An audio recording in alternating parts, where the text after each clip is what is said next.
Page number 4. Lesson 2. The Friendly Mongoose. The synopsis of the first part of the story. A farmer, his wife, and their small child lived in a village. There was also a baby mongoose in the house, who they believed would be their son's companion and friend in future. One day, the farmer and his wife went out, leaving the child alone with the mongoose.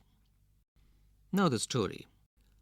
Once a farmer and his wife lived in a village with their small son.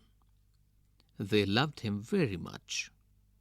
"We must have a pet," the farmer said to his wife one day.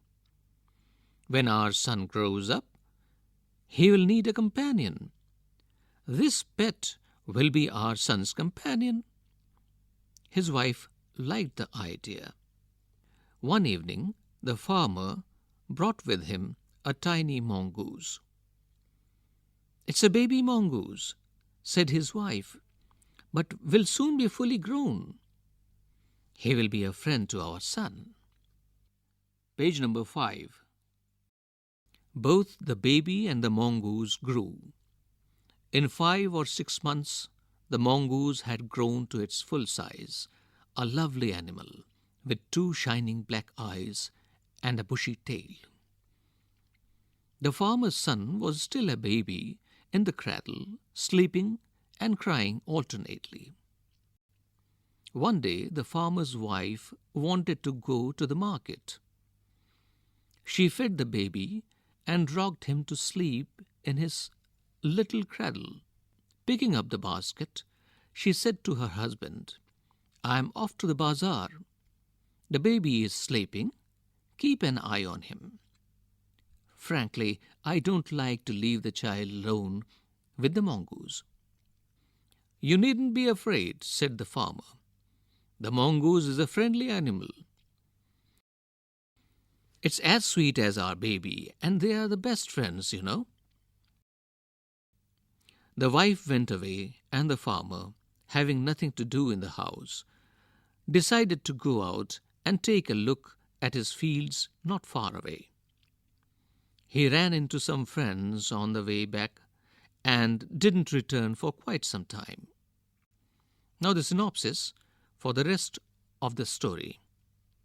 The farmer's wife returned home from the market carrying a heavy basket.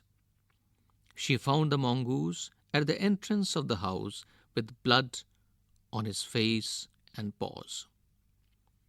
She jumped to the conclusion that it was her son's blood, and the mongoose was the guilty one. The farmer's wife finished her shopping and came back home with a basket full of groceries. She saw the mongoose sitting outside as if waiting for her. On seeing her, he ran to welcome her, as was customary. The farmer's wife took one look at the mongoose and screamed. "Blood!" she cried. The face and paws of the mongoose were smeared with blood. "You wicked animal! You have killed my baby!" she screamed hysterically. She was blind with rage and with all her strength brought down the heavy basket full of groceries on the blood-smeared mongoose and ran inside to the child's